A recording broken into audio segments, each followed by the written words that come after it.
আমার কাছে একটা ছবি আছে, আমি দেখাতে পারবো না এই মুহূর্তে। যিনি ধরা পড়েছে, মাহিন নাকি মিহির একটা ছেলে, এই ছেলের সঙ্গে এনসিপি নেতৃবৃন্দের ছবি আছে।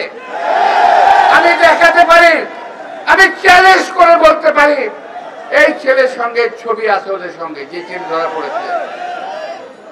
বিএনপির উপরে দায় চাপিয়ে দেওয়ার চেষ্টা করছেন। এই মঞ্চে দাঁড়িয়ে আমি শুধু এই মঞ্চ নয়, বাংলাদেশের বিভিন্ন মঞ্চে দাঁড়িয়ে আমি বলেছি, বিএনপি ক্ষমতায় যাওয়ার আগেই বাংলাদেশের ক্ষমতা লোভী কিছু দল বিএনপিকে ক্ষমতাসীন ভাবার চেষ্টা করছে। এবার বিএনপি ক্ষমতায় আছে এই ভেবে বিএনপির বিরুদ্ধে শত্রুতা করছে, বিএনপিকে আওয়ামী লীগের দিকে ঠেলে দেওয়ার চেষ্টা করছে। বিএনপি একটি জনপ্রিয় দল, এই দলকে দেশের জনগণ ভালোবাসে। এই দলকে সহজেই জনগণের মন থেকে উঠিয়ে ফেলা যাবে না, যত ষড়যন্ত্রই করেন। আজকে একটি কথা না বলেই নয়, এক লোকের দল, আমার ছোট ভাই মজনু ভালো করে বলে গেছে, আমি বলতে চাই না নামটা, সে ভালো বলছে, আমি তার সাহসের প্রশংসা করছি, সত্যি কথা বলার প্রশংসা করছি।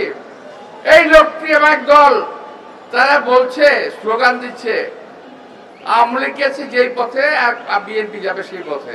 আরে বেটা, এত সহজ নাকি এটা? এত সহজ? আমাদের কোথাও যাওয়ার রাস্তা নাই। এই বাংলাদেশ আমাদের স্থায়ী ঠিকানা। এই বাংলাদেশে আপনারা রাজত্ব করবেন। আসার আগে গাড়িতে বসে সোশ্যাল মিডিয়ায় দেখছিলাম ওই ভদ্রলোক সম্বন্ধে, ওই চরমনায়ের বিশ্বাস সম্বন্ধে বলছে যে এই লোকের কোনো ইলম নাই, অর্থাৎ লেখাপড়া করে নাই, অর্থাৎ মূর্খ একটি লোক, বলে কোনো দাওরা পড়ে নাই, হাদিস পড়ে নাই, কোরআন পড়ে নাই, কালাম পড়ে নাই, এমন কথা বলছে। ফেসবুকে আসছে, সোশ্যাল মিডিয়ায় আসছে। এমন লোক, এই লোকটি, এই লোকটি এবং তার দলবল বিএনপিকে এখন সহ্য করতে পারছে না, কিন্তু আওয়ামী লীগকে উনি ঠিকই সহ্য করতেন। আপনাদের মনে আছে 2000, আমি তখন জেলে ছিলাম, ওই যে শাহতলা চত্বরে যে হেফাজত ইসলামের ভাঙ্গা করা হয়েছিল 2013 সালের 10 তারিখ, কোন এক মাসের 10ই মে, 5ই মে হামলা করা হয়েছিল। আমার ভুল হতে পারে, হামলা করা হয়েছিল, আপনাদের মনে আছে তো? এই চরমনায়ের পীর কোথায় ছিলেন? উনি কি মুসলমানদের পক্ষে কিংবা তাদের পক্ষে দাঁড়িয়েছিল? দাঁড়ায় নাই। কে দাঁড়িয়েছে? বিএনপি দাঁড়িয়েছিল। সেই দিন বিএনপির পক্ষ থেকে আমি মির্জা আব্বাস জেলে বন্দি থাকা অবস্থার পরও আমি হেফাজত ইসলামকে জেনারেটর সাপ্লাই দিয়েছিলাম, হাজার হাজার প্যাকেট খাদ্য সাপ্লাই দিয়েছিলাম। আমার পাশে আছে মজনু, পাশে ছিল হাবিব এবং আরো অনেক ছেলেপেলেরা মিলে ওই দিন জীবনের ঝুঁকি নিয়ে খাওয়া সাপ্লাই দিয়েছি। আমরা যা বলি, বুকে যা বলি, মুখে তা ধারণ করি, মুখে যা বলি, বুকে তা ধারণ করি। এই উনি এখন হাসিনার 5 চারতে শেষ হয়ে গেছে। আর একটি দল যার কোনো লম্বা লম্বা কথা বলা ছাড়া, সুকৌশল কারচুপি ছাড়া, সুকৌশলের চাঁদা অর্থাৎ হাদিয়া নেওয়া ছাড়া, ওনারা বলেন হাদিয়া, এই হাদিয়া নেওয়া ছাড়া আর কোনো কাজ নাই। টাকা নিয়েছেন বসুন্ধরার কাছ থেকে, টাকা নিয়েছেন সিটি গ্রুপের কাছ থেকে, আরো কোন কোন কাছে টাকা নেওয়া আমাদের জানা আছে, সমস্ত হিসাব হবে। গায়ের জোরে কথা বলেন, নিজের পায়ের জোর নাই। এরশাদের সময় এরশাদের কাঁধে ভর করেন, আওয়ামী লীগের সময় আওয়ামী লীগের কাঁধে ভর করেন, বিএনপির সময় বিএনপির কাঁধে ভর করেন, লম্বা লম্বা কথা বলেন। এখন হয়েছে কি জানেন? বিএনপি একমাত্র মাথা ব্যথা। বিএনপিকে যদি শেষ করে দেওয়া যায় তাইলে ওনারা রাজত্ব করতে পারবেন। আরে ভাই, তারেক রহমান সম্পর্কে, আমাদের অ্যাক্টিং চেয়ারম্যান সম্পর্কে আপনার কাছে কথা বলেছেন। একজন বলেছেন তারেক রহমান সাহেবের কোমর ভেঙে দেওয়া হয়েছিল 11টার সময়। বাস্তব সত্যি, অত্যাচার করে আমাদের এই নেতার কোমর ভেঙে দেওয়া হয়নি, শুধু ওনাকে জীবনের ঝুঁকির মধ্যে ফেলে দেওয়া হয়েছিল। চিকিৎসার জন্য তাকে বিদেশে যেতে হয়েছে। তার সম্পর্কে টিটকারি মেরে বলেন ওনার কোমর ভেঙে দেওয়া হয়েছিল।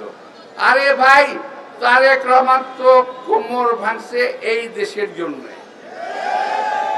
আর আপনাদের তো একটা লোমও ছিঁড়া যায় না শরীরে। আপনার শরীরে একটা লোম ছিঁড়ছিল কেউ? তারেক রহমান তো ছিঁড়ছে। এখন ওই তারেক রহমান আপনাদের হিংসার কারণ হয়ে গেছে।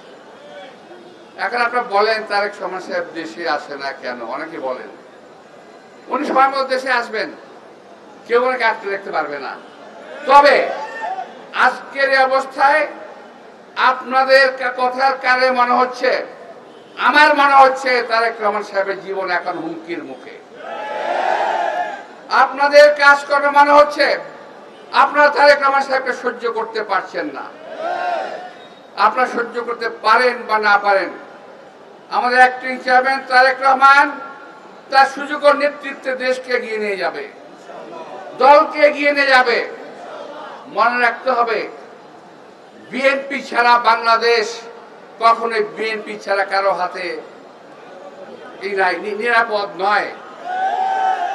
এই তারেক রহমানের পিতা আমাদের নেতা শহীদ রাষ্ট্রপতি জিয়াউর রহমান দেশকে স্বাধীন করেছিলেন যুদ্ধ করে। কোথায় ছিলেন চরমোনাই জামাত ইসলাম সাহেব? আপনারা লম্বা লম্বা কথা বলেন। শহীদ রাষ্ট্রপতি জিয়াউর রহমান দেশকে বহুদলীয় গণতন্ত্র দিয়েছেন। দেশ নেত্রী খালেদা জিয়া এই দেশকে পার্লামেন্টারি গণতন্ত্র দিয়েছেন। সংস্কারের কথা বলেন, সংস্কার আমরা করি নাই। আর একটা আছে ওই যে কি বলে বাংলাদেশ চিলড্রেন্স পার্টি, হ্যাঁ এত বিচিত্র করে এতই চেনাইব না। তো এই চিলড্রেন্স পার্টিরা অনেকে এখন তারেক রহমানের সাথে কথা বলেন, জিয়া রহমানের সাথে কথা বলেন। আরে ভাই, তোর দাদাও তো দাদা জিয়াউর রহমান, কার সম্বন্ধে কি কথা বলে এরা? এখন এই সমস্ত লোকের কথাবার্তা শুনে আমাদের বিভ্রান্ত হওয়ার কোনো কারণ নাই। দেশবাসীকে অনুরোধ জানাবো, আপনারা যা ছবি দেখেছেন চুল চেরা বিশ্লেষণ করে দয়া করে। বিএনপিকে অযথা কেউ যদি আসামির কাঠগড়ায় দাঁড় করানোর চেষ্টা করে, দয়া করে আপনারা সেটা মেনে নেবেন না। বিএনপি দেশকে স্বাধীন করেছে, বিএনপি দেশকে স্বাধীন রাখবে ইনশাআল্লাহ।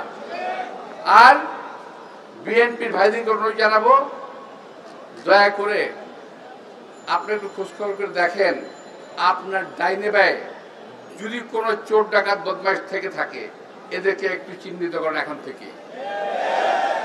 আমাদের বিভিন্ন সময়ে বিভিন্ন ভাবে আমাদের দলের নেতৃবৃন্দের কাঁধে ভর করে হাতে ধরে আওয়ামী লীগের সন্ত্রাসী বৃন্দ দলে ফেরার চেষ্টা করছে। তারা যে কোনো সময় যে কোনো অপকর্ম করবে, এটা থেকে সাবধান থাকবেন। আপনাদের সবাইকে আন্তরিক শুভেচ্ছা ধন্যবাদ জানিয়ে এবং দেশ নেত্রী বেগম খালেদা জিয়া তার দীর্ঘায়ু কামনা করে, আমার নেতা তারেক রহমান তার দীর্ঘায়ু কামনা করে, যদি তার সম্পর্কে কোনো অপবাদ কেউ অনর্থক যদি থাকেন, ইনশাল্লাহ আমরাও তাকে ছাড়বো না। এই কথা মনে রাখবেন। আর পীর সাহেব, কার পীর সাহেব, কেমনি পীর সাহেব? আর ওই যে সোশ্যাল মিডিয়ায় যে আপনার সম্বন্ধে লেখা হয়েছে, বলা হয়েছে যে আপনি মাদ্রাসায় পড়েন নাই, হাদিস পড়েন নাই, ইত্যাদি ইত্যাদি কথা হয়েছে। যদি কলিজায় জোর থাকে, যেই চাপাবাজি করেন ওই চাপার মাধ্যমে দয়া করে একটু জবাব দেবেন। আমরা জানতে চাই ধর্মীয়ভাবে আপনি কোথা থেকে পাস করেছেন।